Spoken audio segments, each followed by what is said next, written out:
चलने से पहले या कब क्या किया जाता है?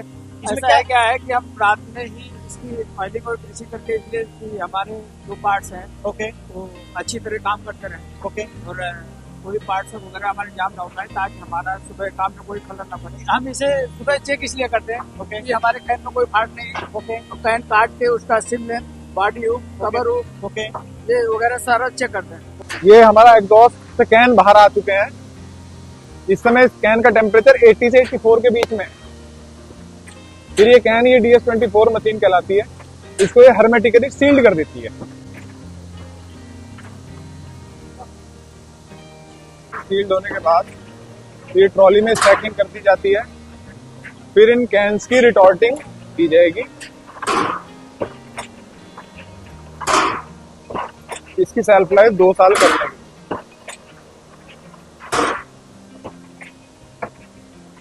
इस प्रोसेस को हम स्टरलाइजेशन बोलते हैं।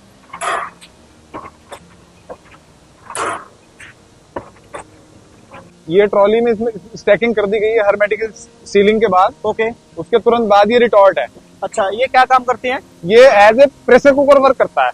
अच्छा जैसे घरों में हम दाल सब्जी बनाते हैं ओके तो उसकी कुछ मॉनिटरिंग नहीं होती है। ओके हम वो जज कर लेते हैं, घर में माताएं बहनें जज कर लेती है कि 3 सीटी लग गई तो दाल बन गई, 2 सीटी लग गई तो ओके। चावल तैयार हो गए। ओके ये इसमें सब कुछ मॉनिटरिंग है, ठीक है। सब कुछ कंट्रोल में है। इसका प्रेशर भी और टेम्परेचर भी। इसका काम क्या रहता है, मतलब इसमें करने से क्या होता है? इसको इसमें कुकिंग की जाती है, मतलब ये प्रोसेस स्टरलाइजेशन कहला जाता है। ओके जैसे डॉक्टर इंजेक्शन लगाने से पहले सैनिटाइज कर लेता है ना, हाँ जी, हाँ जी, ये स्टरलाइज कहला जाता है। ठीक है। स्टरलाइजेशन 100 डिग्री सी से ऊपर होता है। मतलब इसका कितना टेम्परेचर रहता है इसके अंदर का? इसका टेम्परेचर होगा 120 degree C. 120 degree C. Okay okay. 40 minute इसमें स्टरलाइज होगा ये। और इसमें एक टाइम में कितने डब्बे रहते हैं लगभग? ये 900 डब्बों का है। मतलब 900 डब्बे? 900 कैन ओके। एक साथ स्टरलाइज हो जाएंगे। इसके अंदर ही कूलिंग है, मतलब इसके अंदर कूलर भी इमीडिएट कूलिंग भी करनी है। Okay okay. और इससे इसके बाद वैक्यूम तैयार होगा। उसके बाद क्या होगा?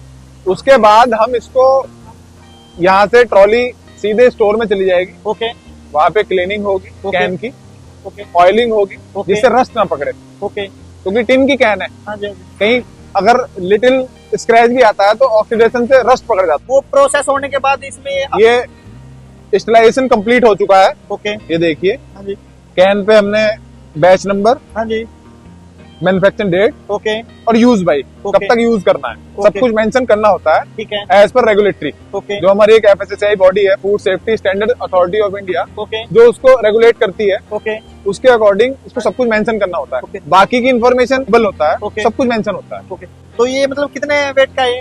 ये 800 ग्राम का कैन होता है। 800 ग्राम का? 8.5 कैन भी बोलते हैं। ओके। 800 ग्राम कैन बोलते तो हैं। ये जो मटेरियल, जो यूज करने वाला मटेरियल है मशरूम, ओके। इसमें 400 ग्राम। तो सर ये वहाँ से पैकिंग होकर यहाँ पर आ चुकी है गोदाम के अंदर, तो अभी इसकी सेल्फ लाइफ कितनी है मतलब? इसकी सेल्फ लाइफ 2 साल हो चुकी है। ओके 2 साल तक आप इसको किसी भी टेम्परेचर पर रख सकते हैं, ओके घर में किचन में कैसे भी रख सकते हैं, ओके।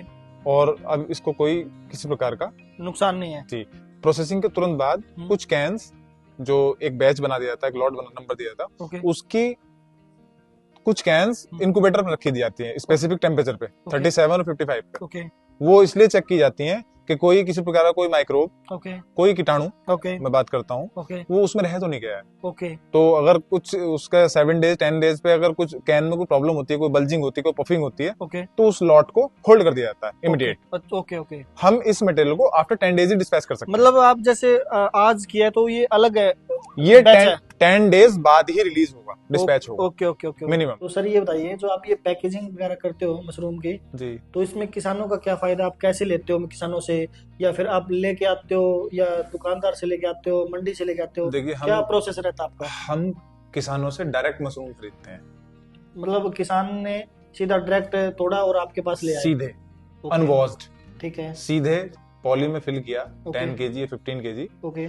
वो सीधे हमारे पास ले आता है। मंडी का जो कमीशन है या जो किसान को कई बार लॉस भी होता है, ठीक है। क्योंकि मंडी का रेट कुछ फिक्स तो होता नहीं है। नहीं नहीं, हम रेट फिक्स सकते हैं मतलब काफी लंबे समय तक। ओके, अगर ऐसा नहीं है किसान को लॉस होने देते हैं कि अगर मंडी में रेट बढ़ गया है ओके, तो उसके अकॉर्डिंग हम भी उसका रेट बढ़ा देते हैं। और ओके। जो पेमेंट है हम्म, वो हैंड टू हैंड है।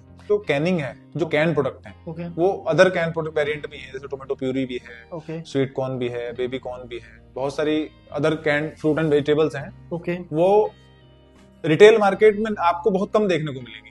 ओके ज्यादातर आपको कन्फेक्शनरी या होटल एंड रेस्टोरेंट चेन में, जैसे आप कभी ऑड आवर में या कभी किसी भी टाइम आपको होटल में जाते हो, आपको मशरूम टिक्का खाना है या मशरूम की सब्जी खानी है, ओके तो कोई जरूरी नहीं है कि वहाँ उस होटल या रेस्टोरेंट में किसी अच्छी चेन में कोई फ्रेश हो, यस यस ये वो डेली उन्होंने परचेसिंग करनी है, ओके। वो कैन प्रोडक्ट रखते हैं। एक सीजन भी होता है कि इसका 3-4 महीने सीजन होता है, उसके बिल्कुल। बगैर जो पैकिंग का यूज होता है। बिल्कुल। तो सर थोड़ा ये और बताइए कि इंडिया में देते हो या बाहर भी चलता है, मतलब इंडिया में ज्यादा यूज होता है या बाहर ज्यादा यूज होता है?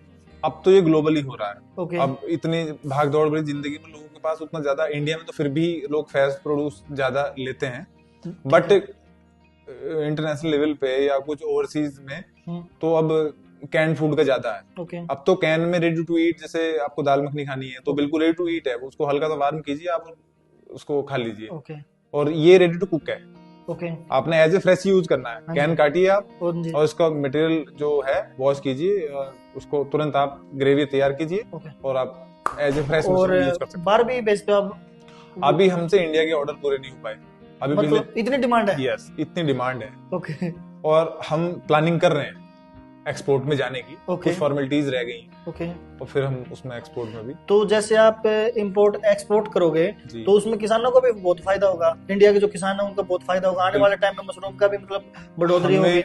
हमें अपने प्लांट की कैपेसिटी ज्यादा करनी पड़ेगी, क्योंकि जो इंडियन ऑर्डर है हाँ जी वो तो पूरे करने ही है ओके और ओवरसीज सरप्लस हो जाएंगे, ओके। तो ऑब्वियसली किसानों के लिए बेनिफिशियल होने वाला है कि हम ज्यादा तो- परचेजिंग करेंगे। तो आने वाले टाइम में अगर यूआई इसके अंदर आए तो कोई नुकसान नहीं है, मतलब बढ़ोतरी होगी इसके अंदर? बिल्कुल, ऑब्वियसली अनलिमिटेड है सब कुछ,